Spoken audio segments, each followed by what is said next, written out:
How much nutrition impact hormone imbalance? I would never say there's a one diet fits all because some people have healed on the carnivore diet.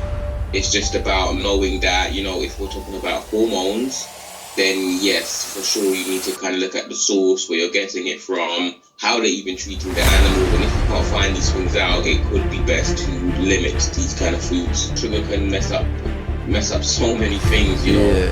And at the end of the day, we really want to look at how much we're taking on. Like you'll have like a sugary breakfast, and you might have a snack in between, and you might have a sugary drink, and there's so much evidence that shows that insulin resistance is a huge problem when it comes to PCOS, endometriosis, and then we're talking about an abundance of other things like heart health, brain health, bone health, all of these things. Another thing that is a problem is the overabundance of caffeine as well. So, consistently having that. But you do not need all those, because those are hormone disruptors. So there's a lot that's become the norm, and we see it as something normal, but really much pain and discomfort consistently every cycle should not be the norm, for sure. So that's when you kind of have to start looking at certain things and why the uterine lining is shedding in a certain way, and why if you're having heavy clots, how to rectify that. So it's really important to look at certain minerals, and vitamin K2 is a good one. Like this is a K complex in total.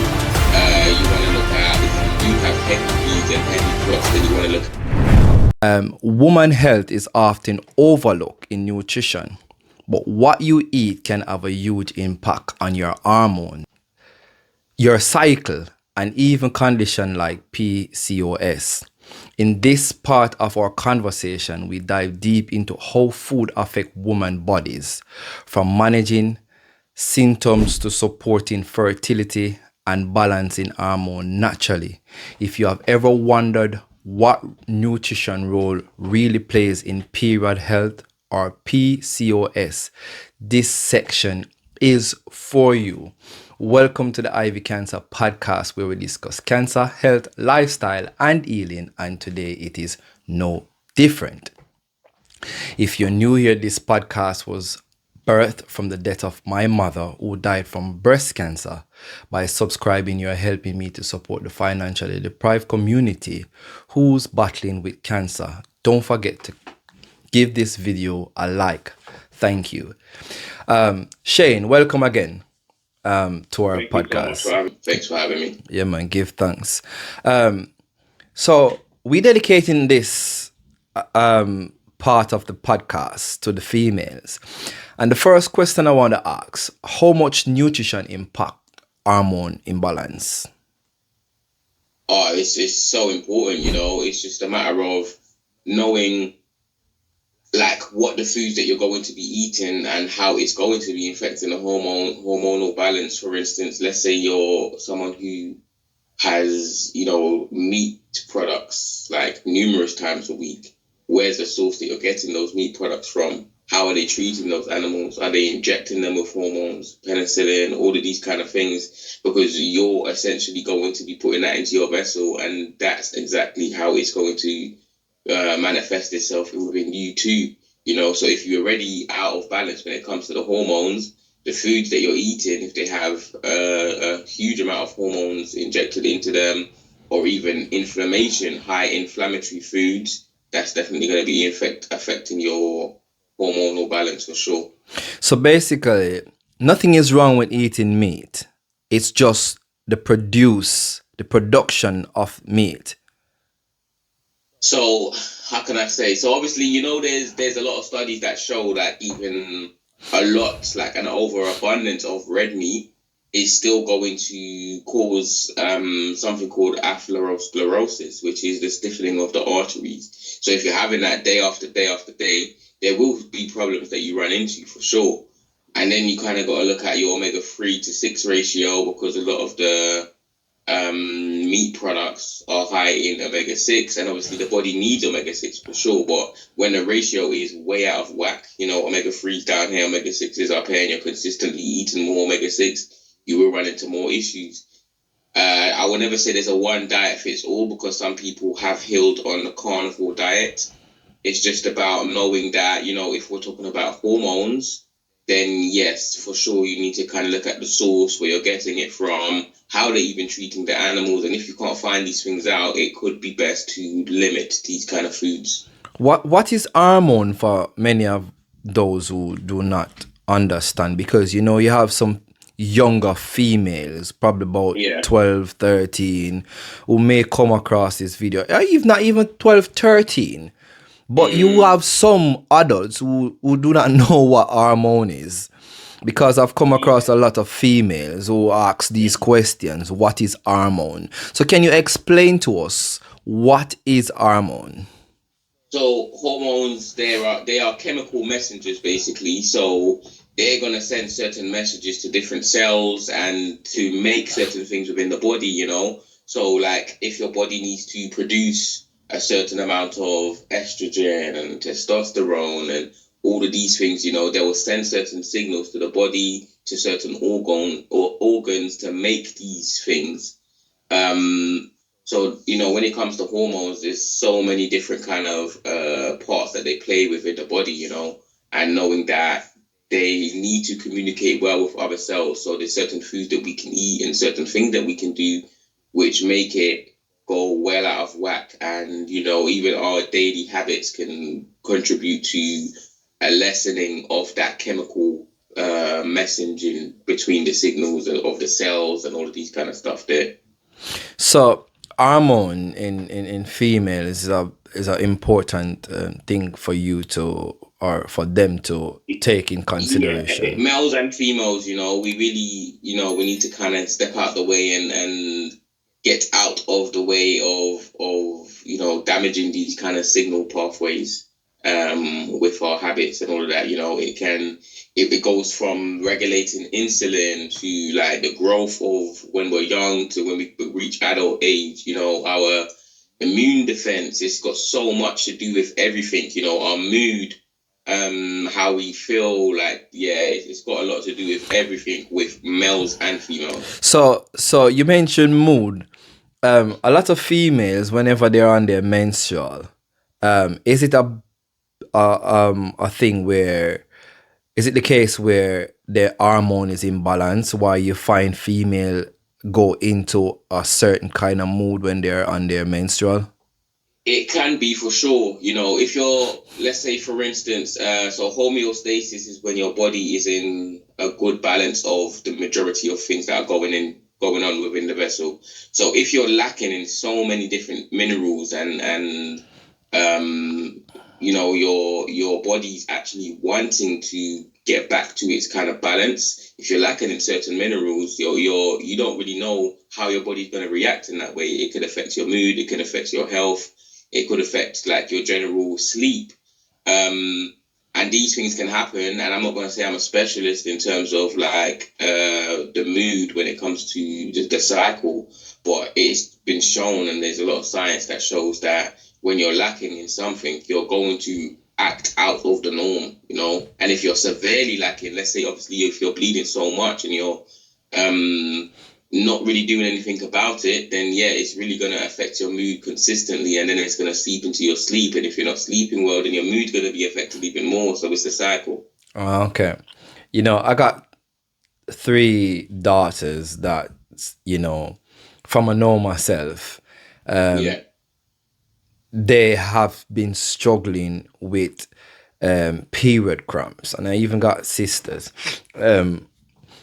My sister, I think I can remember when we were younger, she used to be laying on the floor, the cold floor, just to get some form of comfort.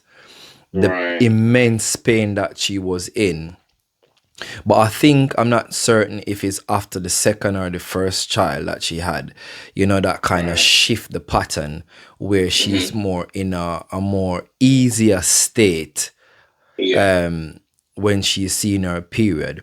But I've Mm-hmm. noticed my children and I've learned that it could be a matter of something is wrong because females shouldn't, you probably can correct me if I'm wrong, females shouldn't be feeling these kind of pain when going through their menstrual. Is that correct? So yeah, there's a lot that's become the norm, and we see it as something normal, but really, such pain and discomfort consistently every cycle should not be the norm for sure. So that's when you kind of have to start looking at certain things and why the uterine lining is shedding in a certain way, and why, if you're having heavy clots, how to rectify that. So yeah, it's really important to look at certain minerals, and vitamin K2 is a good one. Like this, the K complex in total. You want to look at, if you do have heavy bleeds and heavy clots, then you want to look at sarsaparilla, and look at your ferritin levels as well, to know that how your body's storing iron and utilizing it, and then your actual iron levels. And burdock root can really help as well. Yellow dark. So it's really important to see what you can do about it, and not just accept it as the norm.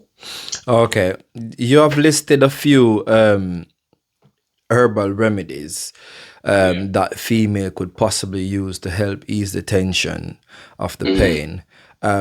But like, what are some of the foods that they could eat to basically, support their menstrual cycle? Yeah, so some of the foods will be, like some of the herbs that I mentioned, foods with minimal ingredients as well, but it's good in iron, it's something that's going to be supporting your body, like let's say even raw beets, as long as you're not too high in potassium, raw beets can really help, when it comes to, you're coming close to the cycle, and you're coming close to when you're going to be on that period, then you can utilize certain practices of altering the diet, and having certain minerals within the body, making sure you have that top up of your B6 and your B12, and magnesium, and, like pumpkin seed, you have your iodine, as long as you don't have hyperthyroidism, you have no issues with your thyroid. So, yeah, there's definitely a lot of foods that you can look at to help that. Another herb being St. John's bush as well, so like a few days leading up to your cycle, and then a few days afterwards, and make that something of a consistent habit. Mm-hmm. It can really help with that, like raspberry leaf as well. Okay.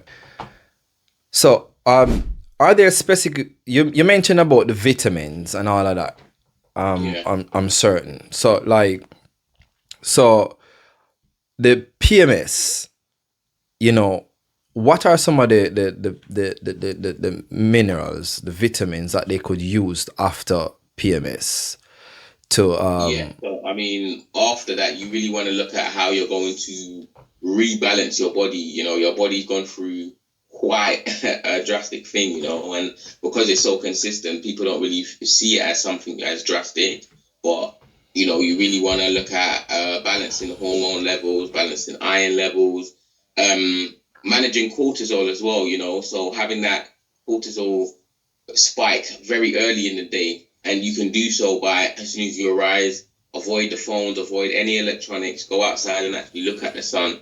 That's going to help with the early rise in cortisol levels, which will then manage the dip in the cortisol levels, which will help with serotonin converting to melatonin, which will then help your sleep. So if you're consistently stressed and your cortisol is always high, that's going to be stressful on the body. You want to make sure you have high iron foods, as I was saying, like yellow dock, sarsaparilla, and avoid certain ultra processed foods and trans fats, because your body's just been through something quite drastic, So think about how your body's going to rebalance itself, and the food that's going to make and take from what you're eating to rebalance itself. So if you're eating consistent, like processed and trans fats and trashy foods, then the next time you have it again, it's going to be very, very painful, and all of these kind of things. so as you mentioned earlier, it's like a cycle. And then I wonder Yeah, why it called cycle. yeah, It just exactly. goes round and round and come back around, especially if you're not doing the right thing. So Right. you basically need to set the right foundation for you to basically have the right cycling every month. Yes, So indeed. you mentioned about what you eat after your cycling is very important. Mm-hmm. And you mentioned to avoid processed foods and stuff like that. Yeah. What about sugar? Because I know sugar can be a very, very, um, you know, important thing to avoid, especially in these Yes, times. it can be for sure. Sugar can mess up so many things. Yeah. And at the end of the day, we really want to look at how much we're taking on. Like you'll have like a sugary breakfast, and you might have a snack in between, and you might have a sugary drink, and there's so much evidence that shows that insulin resistance is a huge problem when it comes to PCOS, endometriosis, and then we're talking about an abundance of other things like heart health, brain health, bone health, all of these things. Another thing that is a problem is the overabundance of caffeine as well. Mm-hmm. So, consistently having that caffeine and the refined sugars and all of these things and dairy as well is a key source of the inflammation that's happening within the body. So if you're having excess sugar, that's inflammation. If you're having excess caffeine, you're stressing certain glands like your adrenal glands consistently and daily. And if you're having it numerous times a day, that again is going to react in a certain hormonal imbalance. And dairy as well, and the heavy red meats, it's all linked to high estrogen levels and inflammation. You mentioned PCOS. Yeah. And I noticed PCOS is a growing factor because when I was growing, believe it, I'm not that old, but I never used to hear about PCOS. Mm-hmm. So I'm just wondering, like, what are the changes? Why PCOS is such a high commodity right now? Like, it's such a high thing.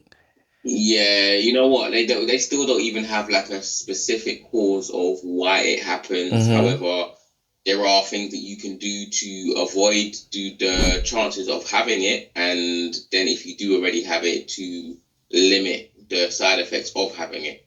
Okay. I'm working with a lady so far who has that, Mm-hmm. and cutting out coffee has done an abundance of improvement. Through PCOS, she was getting certain nerve pain and certain pains in like her feet and all of these kind of things, and limiting the coffee has done wonders for her. Looking at how to limit like the male quote unquote male hormones like the testosterone and the androgens, and you do so by looking at certain foods. So you need to get a test first and see what your estrogen and progesterone balance is. Once you know that, then you can kind of design it a certain way to eat differently. And the heavy oils, the oils that you cook with and consistently eating, as we talked about, the high sugars, the caffeine, all of these things are something that needs to go. But again, the root cause, that's what one thing is really showing is like people who do have PCOS and endometriosis, they have a certain level of insulin resistance. And insulin resistance is basically when your body struggles to utilize certain sugars and then there's more insulin that needs to come in. So you're using more insulin and more insulin until your body just doesn't really recognize what's happening.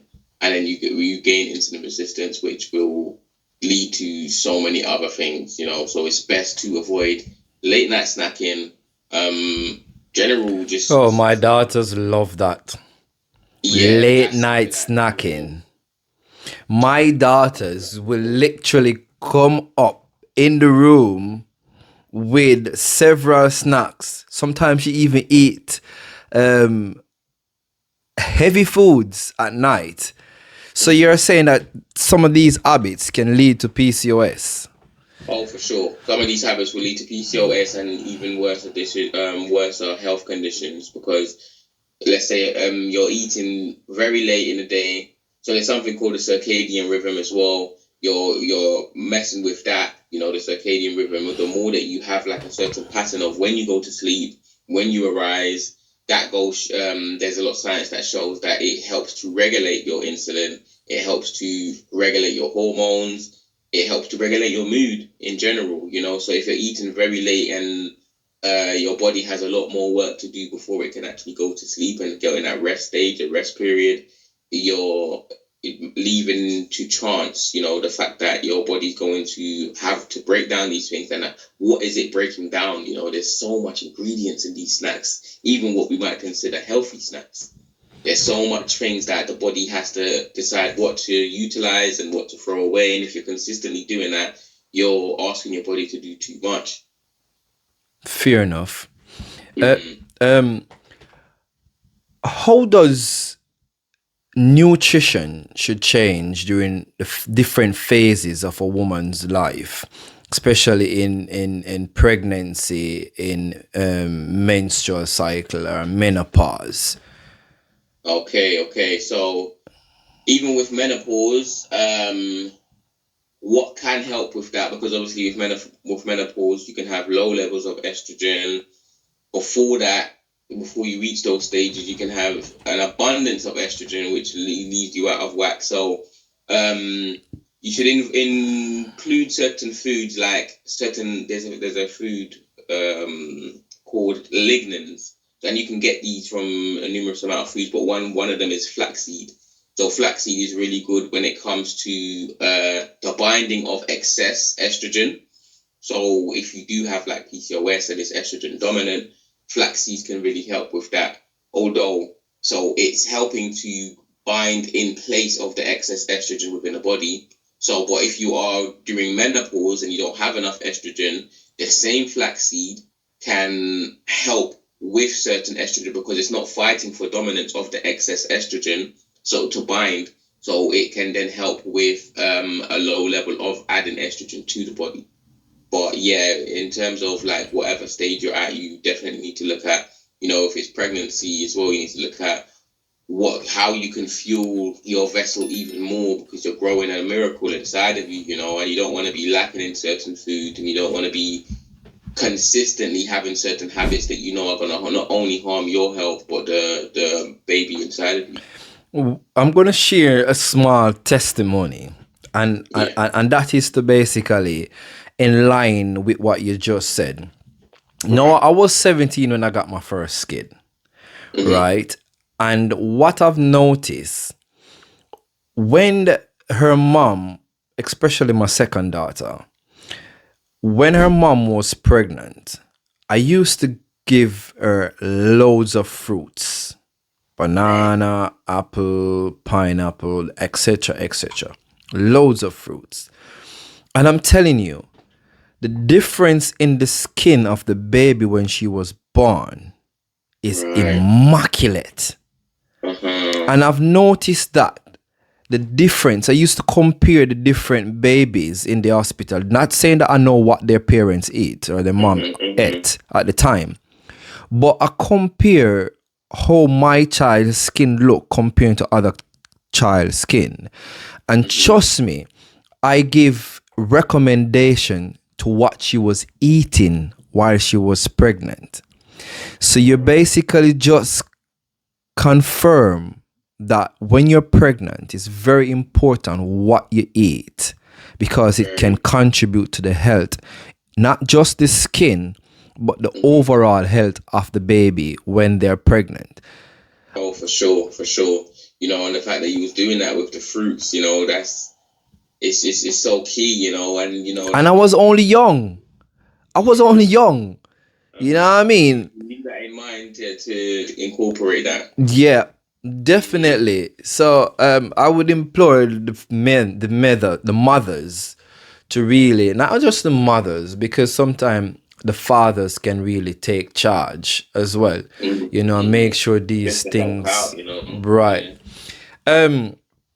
No, as you know, cancer is very close to my heart. And we talk about prevention. And it's better to prevent something than to treat something. Right? So, can food play an important role in preventing cancer and, like breast cancer, ovarian cancer? I'm trying to think of what's the highest number that I can think of, but 1 trillion %, man. Yeah. Knowing that there's certain foods that we might see as healthy or we have on a daily basis knowing that it's creating a certain level of, how can I say, just knocking things out of balance. So you're going to be eating certain trans fats. Again, I think trans fats are really, really important to know that having too much of them are creating, there's bracket of food is creating a lot of things that the body can't really deal with, the byproducts within it. So you're eating that. Okay, how is your body utilizing it? Is there actually any minerals in that? What are you eating that to gain? It's more of just a habit. We might actually need deworming. And it might be a thing where you look at, okay, cool. So I know that I'm having this consistently, but actually start questioning, is it bringing any certain level of well-being to you? And if it's not, then it's something that you're addicted to. Drugs aren't just drugs. Drugs, like, you can be addicted to food. When we think of the word addictive, we only consider it a thing of drugs and alcohol and all of these things. But food can be a drug. Food can make certain neurons within your brain fire up because it's what it's used to. And then that chemical, those chemicals that are actually firing, they now want more. Your brain is now used to it. So your body's like, okay, cool. I like the way that these things were connecting. So let's go and get some more of that. And then before you know it, you're in the shop buying something, but it's on autopilot. You might be doing something else on the phone, but then you're like, okay, cool. Yeah, this is what I like. So you're buying it and you're tucking into it, but you're not even aware of what you're doing. It's about, sometimes we have to kind of bring back that awareness into our meals and when we're eating, because at the end of the day, we could be watching something and go through a whole packet and realize, oh, wow, it's finished. So we have to eat with mindfulness as well. And it's not even just the food as well. You want to look at certain topical products. You want to look at your antiperspirants, the makeup, the things you're putting on your skin. The body's still consuming that and it's going into the system.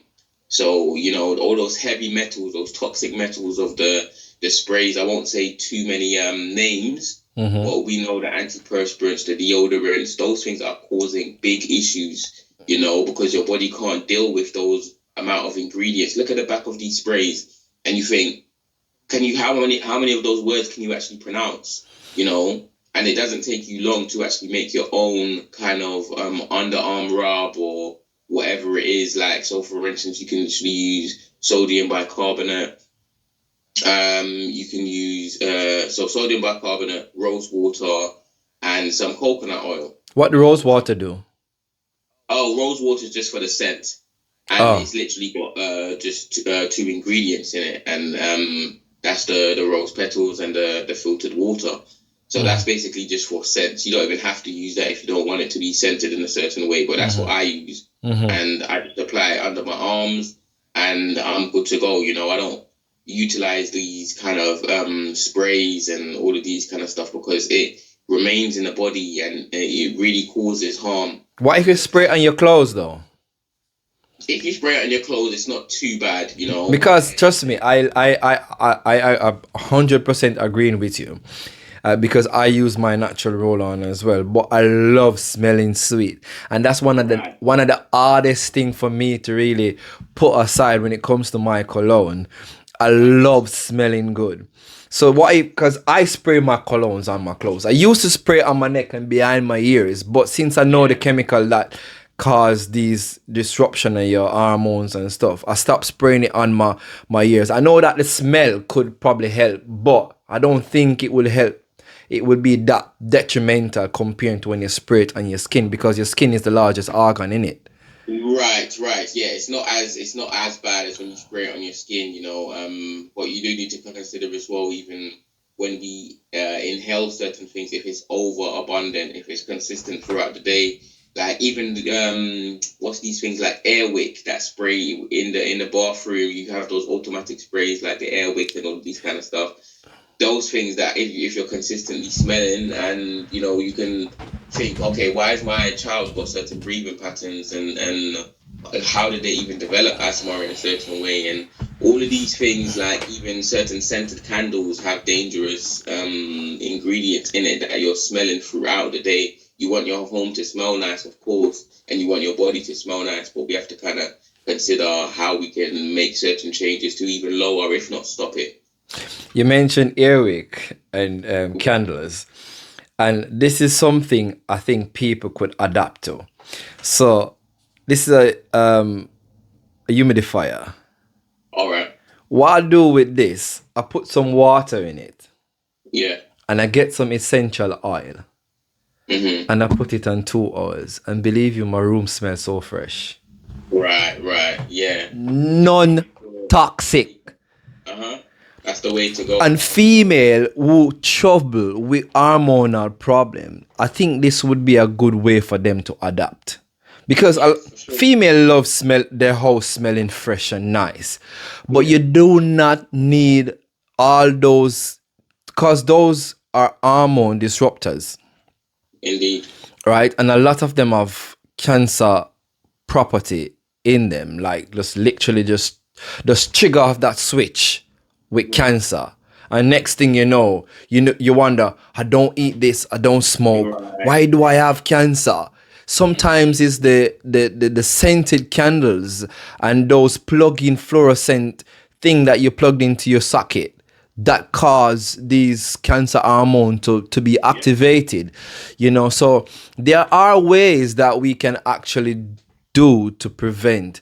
And when you mention about chemical colognes and deodorants and makeup, and I've seen this lady on Instagram. I think she have a podcast. I can't remember her name, but I do follow her. But she was going through cancer. And the doctors basically gave up because the chemotherapy wasn't working. Right. And she was wondering, like, what can I do to make changes in order for me to beat this thing? And what she done was she removed the makeup. She removed the scented soaps. She removed the chemical lotions. She started using natural lotions. She started applying natural stuff on her body. She started changing her diet, change out some of the stuff, put in more things that contribute into her minerals, these things in her body. So she putting in, and she do grounding, and she start turning back to nature. And guess what? Powerful. She healed the cancer. I mean, it's crazy that we don't really take into consideration our daily habits. Imagine there's a lot of these chemicals and these ingredients that say over time in abundant, if in high doses, it can cause abnormality in cells and all these kind of things. So we think, oh, we're not using it in high doses. But consider you're using something daily: the makeup, the spray, the scented soaps, the hand wash, certain hand washes. If you're using that daily, that's going to accumulate and be a high dose. And once it is that high dose, now you're at risk. So now you're at risk. So it's really important, as you say, to go back to nature, to ground, to do certain things and make it minimal, the things that you are using, And as you say, the skin is the biggest organ, we're taking in certain things through our skin daily. Listen, Shane, when I started my cancer journey and learning about cancer, not that I have cancer, just like taking certain precaution. Right. And what I've understand about cancer, we all have cancer cell within us, right? But it is like a light switch. You can turn it on and off. That's what I've learned in my research. So what you're putting inside of your body, you literally can turn on this cancer gene inside. And what you put on the environment, we all know that the environment play a big role. The only time I use microwave, and it's unfortunate, is when I'm at work. Right. Because I have to use it to warm my food up when I'm at work. But I don't have one in my house. Right. I don't use it.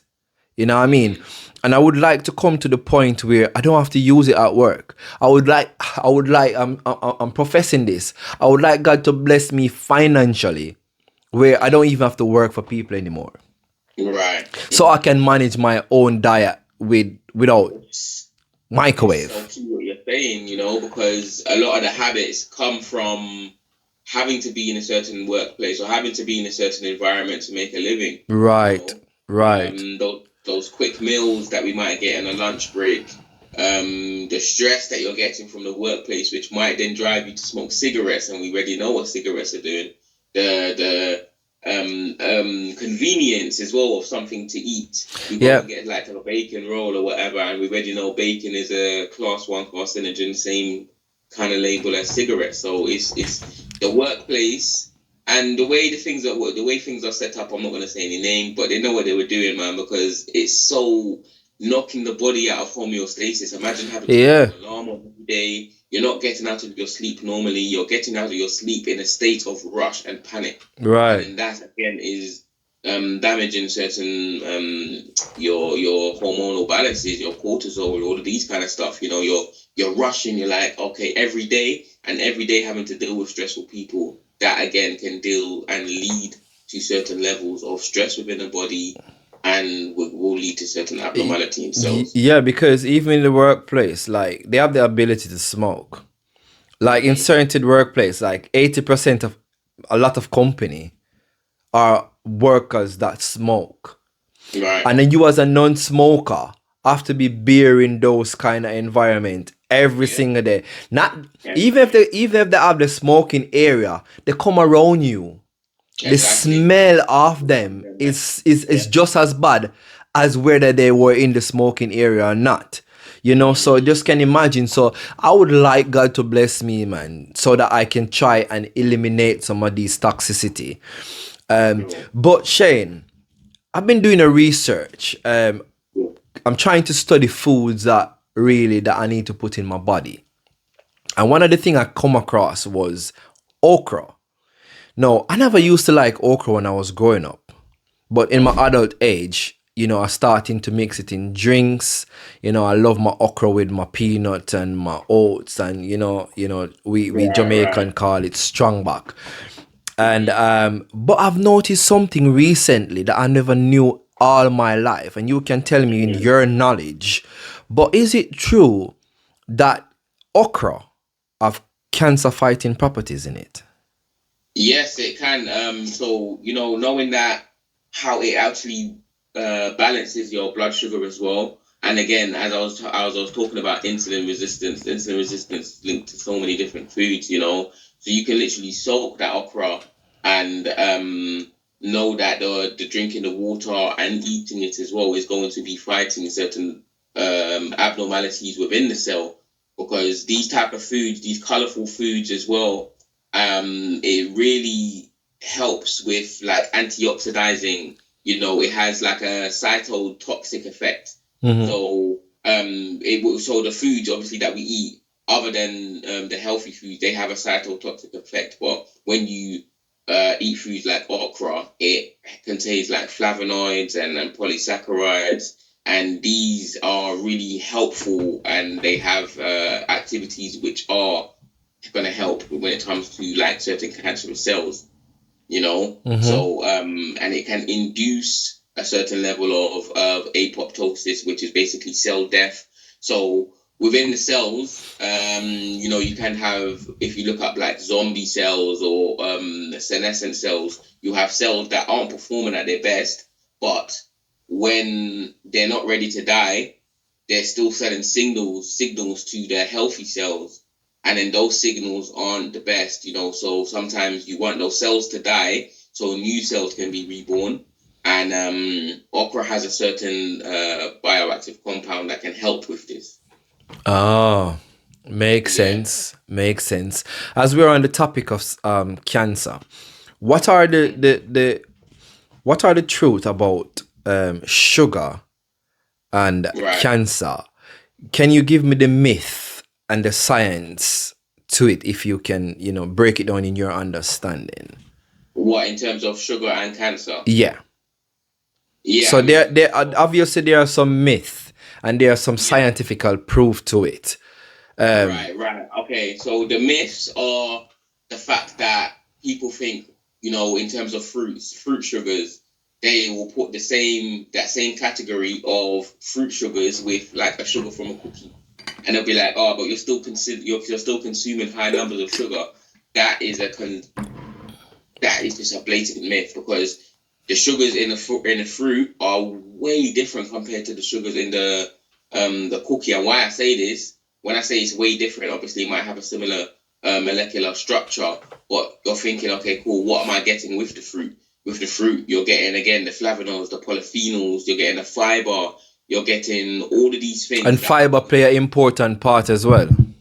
Very important. But when you're having those sugars just from the cookie, it's not tied to all of those things. So it's hitting the bloodstream straight away.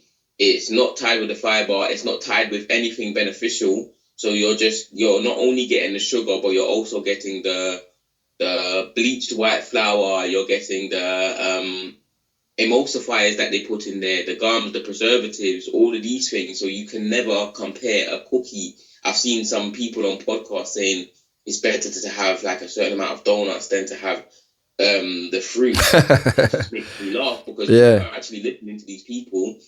Yeah. And I'm sure even when they say this, they must know that that's not the truth. Some of them is doing it for promotional benefits.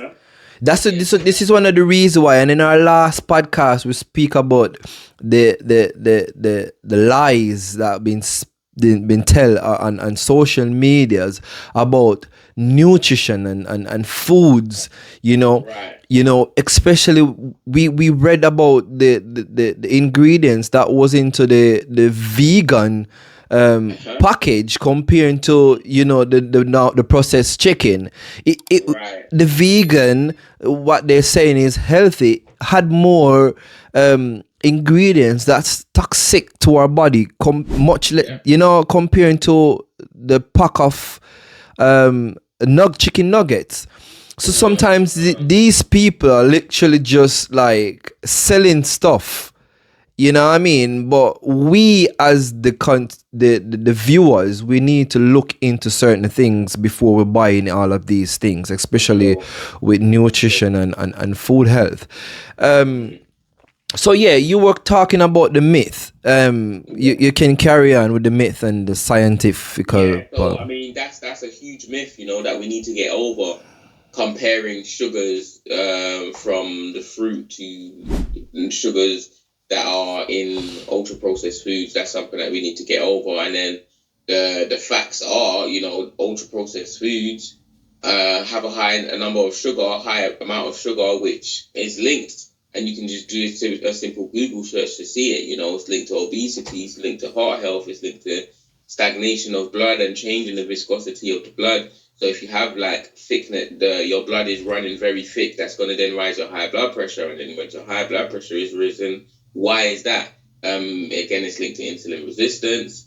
And, if you consistently spike your glucose, your insulin needs to come up to lower it. If it's consistent and you're always snacking, you're knocking the body out of balance. And all of these high sugar foods and high sugar diets are linked to a certain issue, which will then cause cancers within the body. Okay. Makes sense. What are 3 small realistic changes women can make today to feel better? Okay, so you can do one swap out, as I say, it's not about making drastic changes that you can't stick to. Do one swap out a week. If you have meat every day, abundance of the pork and the red meat and processed meats, swap out one meal a day, for something healthier, some whole foods. If you like an avocado salad, eat raw for one meal out of the week, and just see how your body feels. Just see how you actually feel fueled, energetic, how it actually feels in your stomach. Do you feel hugely tired after that compared to the heavily fried and heavily processed meal? Just do one swap out for that. Incorporate certain fibers within your meal as well. I'll say will be the second one, and that would be quite beneficial, which can help you go to the toilet more often. The third one is linked to the second one as well. Ask yourself, how often are you going to the toilet? And if you're going to the toilet perhaps like once a day but eating 3 meals, something isn't right. You need to Something is rectify right. that. Right. You mentioned about eating raw. Can you explain to us? Okay, yeah. So, on my TikTok as well, I take a few people into a group, and we'll do like 3 days of raw eating. And one of the main benefits of this is to introduce your gut microbiome to a certain level of bacteria that it's not used to, beneficial bacteria. And so obviously some people can't do it specifically. If they already have certain gut issues, you need to look at the underlying issues first. But I go through a rigorous stage of people and asking them what their health is like. And so the thing about it is knowing that the fact that you're not cooking the food, the fact that there's no processed sugars, um, there's something called advanced glycation end product. So that comes from predominantly cooked foods and highly processed foods and burnt foods as well. If you like a little char to your food, that can lead to certain abnormalities within cells. So, having those 3 days where you're actually fueling your body, and I have so many testimonials as well of people who was able to clear rashes, was able to lower their inflammation in terms of going to hospitals and seeing inflammation levels and having blood tests done, lowering pain and discomfort through the joints. A lot of the foods that we eat really get in the way of our healing by occluding certain vessels that feed our cells and feed our joints. So if you're having healthy food and eating raw for a while, you're going to see numerous amount of benefits, even if it's just 3 days. And these testimonies have come from people just doing it for 3 days. What if you can't eat raw? Because I asked this question because I've tried the raw vegan diet. And I really don't like to say vegan, to be honest with you. Because the food, the food that I've seen that people call healthy in vegan, I don't like it. But I've tried raw diet, right? And what I've noticed, because I've struggled over the past, I've struggled with ulcer and I've struggled with GERD. Okay. And had to stay away from certain diets. My doctor took me off when that was in Jamaica, because the doctors here, they just give me some pill and tell me to take it and that blah blah blah. That's it. But what I noticed when I was practicing the raw diet, I started it for I done it, but obviously I tried to transition. I didn't just started it. I transitioned. So every so often I would have a meal of just raw diet. But when it comes to having the raw diet on a daily basis, what I've noticed, it act my stomach up. So I start having back the stomach ulcer or the GERD, whichever one it was. I think it was more the ulcer. So how could we make that approach? Because I've spoke to a herbalist once and he said it's not the food. Well, I don't know what it was, but he said it was not the food. So can you just help us on that? Help me on that, please. And for those who would like to try practicing raw. In my opinion, when you go to a major change in comparison to what you're used to, let's say if you wanted to even have a detox and you wanted to do a fast, you're going to run into certain issues that you would see as like cold and flu issues, and you would think, not you specifically, I'm talking about people in general, people will think, you know what, this isn't working for me because look how I feel. But that's your body and your cells literally getting out the junk and putting it to the surface. I've seen that on a podcast recently. Yeah, carry on. All right, yeah. And knowing that you are fueling your cells and your body, getting your body used to a different type of fuel, that switch over is going to come with side effects. Especially if you're not prepared to do it in a different way. You know that there's going to be certain issues that you run into, and then you might think those better foods are causing the issue, and then bring a immediate stop to it. Now, there's a lady who I'm working with, who I'm coaching at the minute. She had a numerous amount of gut issues. So the way we went about doing that and incorporating certain foods was little by little.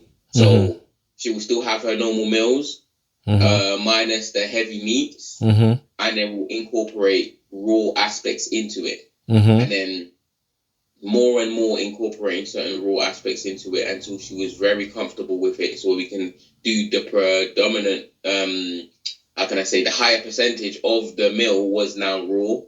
So she helping her gut. But what you can do is, before you do those kind of things, you can have certain bitters as well. There's a certain bitter called Cascara Sagrada, which will help with bowel movement. Wait, I can't let you say that word and I just let you pass it. Can you go back to that word, because my brain was tongue-tied. Right, so the herb itself is, so you can call it Cascara buckthorn or Cascara Sagrada, which is like, it works as a certain laxative, and it's so bitter, but it really helps your digestion, and it can help to prepare for certain changes of the meals that you want to now start doing. Let's say you want to do a raw food fast. It can really help in that way. And it's spelled CASCARASAGRADA.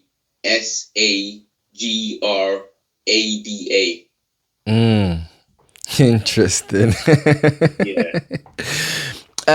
For someone dealing with craving, fatigue, or period bloating, where should they start? Craving. So, bitters as well can help with that, even when I mentioned the Cascara Sagrada. But when I talk about these bitters aren't to be taken long term. So just a disclaimer to put it out there, you start it and you'll have it for about a week. And once you've had it for a week, you'll stop it. And then you can do for about 2 weeks. So it's really important to know that these cravings are coming from somewhere else as well, where it could be parasites, So it's important to look at certain deworming aspects of wanting to go through that, even if it's a few days. And but once you incorporate these bitters as well, even if you don't do the deworming, you can start to see how those foods that you were really addicted to kind of taste really bad after that. You're like, hold on, did they up the sugar in this? Did they add more ingredients? Like, I used to love ginger beer, I used to love super malt. Now when I drink these things, it's like, this doesn't taste good. It's not something that even quenches your thirst. Like, you can have an addiction to a certain drink.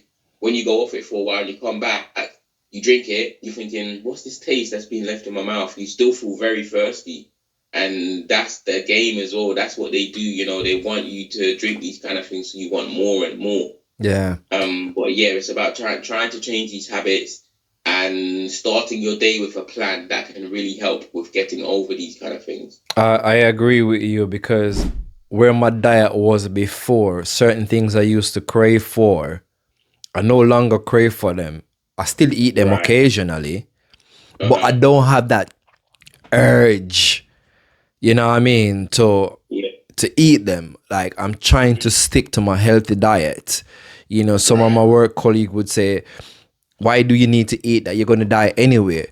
But I try to say to them, like, listen, we are going to die. Exactly. You know what I mean? But would you want to go out? I can remember this lady took this new thing that they implement now, where voluntary death, because she was going through so much chronic pain. You know what I mean? So would you want to go out into a manner like that, depending on people, or you want to just, you live your healthy life? I've seen people to are like 98, still strong, doing their daily walk, doing their daily routines, healthy, no pains, no chronic illnesses, no medication, So how do you want to go? I see my mom struggle on that bed, battling with cancer. Not saying if she was eating healthy, she wouldn't have that situation, because I've known a lot of people, I've heard about a lot of people that have been having healthy diets and they still get cancer. But we still have to examine what causes them, because as we talked earlier about, environment plays a lot of important part in people getting cancer as well. It's not just diet, it's lifestyle. Yeah. You know what I mean? I've seen a lot of people say that as well, and people will be like, "Oh, my nan, she used to eat meat every day and used to have certain other habits and all of these kind of things. But the meat that you used to eat back in the day It's isn't the totally meat of different. today. I It's agree. completely different. You know, it's I been agree. treated different, and the stress that the animal goes through, and all of these kind of things. There's so many questions to it. And I do also know people who have been eating healthy and they run into certain issues. And as we say, you know, it's not just the eating, it's all about the topical things you put on your skin. It's about the stress, it's about your daily living habits and Right. how you incorporate certain things into your mind. And do you have that rumination of thoughts, consistent thinking and stressful thinking? If you have that you're 100% still going to run into problems, you know. So it's about the mind, body, spirit connection and knowing how we can have a certain level of like just setting up the day for comfort, you know, not reading the Instagrams every day and taking on that stress and taking on stress from other people. Meditation can really help as well to chill the mind and be in a certain level of tranquility, you know. So it's really important, the mind and the body and the spirit. Shane, you do products, you sell products. How can people purchase your products? And Yes. you also do one-to-one coaching. How could they contact you through these medium? Yes, they can. So they can contact me. So my page is Max Nutrition. I'll spell that out. So that's M for Michael, and then it's ACQUES, and then the word nutrition. You can find me on TikTok. On Instagram, it's the same Max, but there's underscore nutrition. Even if you want, you could reach out to my mobile because I have a business mobile, which is 07533 Mm-hmm. 638 115. Just let me know what exactly it is. I offer a free 15-minute consultation so we can get to the root of the issue Mm-hmm. instead of just masking it with more medication and pain and painkillers and all of these kind of things. But just know that if you've been having a certain habit for 30 years, don't expect just a quick fix from the herbs you have to take out before you start putting in. Right. Thank you again, Shane, for taking your time out and speaking to us. Thanks, guys, again for joining the Ivy Cancer podcast. Please do not forget to share this video link with a friend. And until next time, stay healthy, stay blessed, and eat healthy. Thank you.